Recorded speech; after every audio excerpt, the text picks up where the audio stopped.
isteyen gelsin.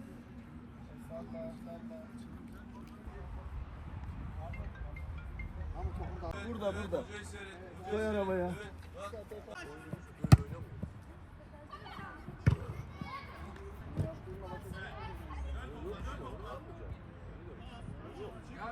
Ben Trabzon'a sık geldiğim için, Rize'ye, Trabzon'a sık geldiğim için ben bu şehre hakikaten de vuruldum. Mənim üçün bu şehir çok doğma oldu. Ve yıllar geçti. Biz Bakü'de bildiğiniz gibi diğer takımlar var. Yani Türk takımları var. Galatasaray, Fenerbahçe diğer takımlar ki var. Ben düşündüm ki biz neden Trabzon olmasın? Trabzon büyük şehir, güzel şehir. Trabzonspor'u nəinki Azərbaycanda, dünyada tanıtmak bizim bir görevimiz olsun. Yani önce 2-3 çocuktan başladık.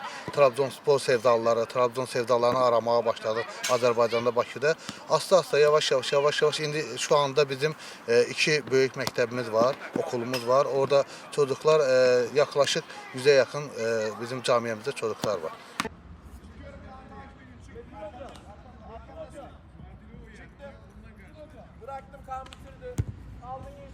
Öncelikle Trabzonspor'u anlatmak için uşaqların şuur altı beyinlerine yeredirik ki, yani Trabzonspor antrenmanlarından önce Trabzonspor marşıyla başlayırıq.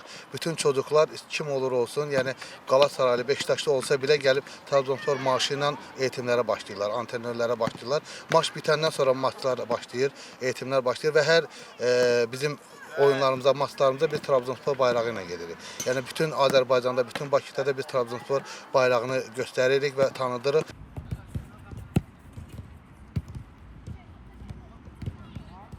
Trabzonu ilk öncə dün axşam mən Trabzonu meydana, digər Trabzonu gəzməli yerlərinə uşaqları apardım. Həqiqətən uşaqlar çox sevinirdi.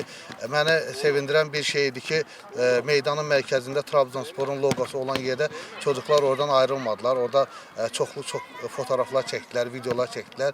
Bu da məni sevindirir ki, yəni digər takımın sevdalısı bugünkü gün Trabzonspor sevdalısı özü də çox. Yəni biz adi forma numarası verirken bile uşaqların çoxu 61 numarası istəyir. Biz bana 61 ver, bana 61 ver. Neden? Çünkü Trabzon'u çok sevdiği için.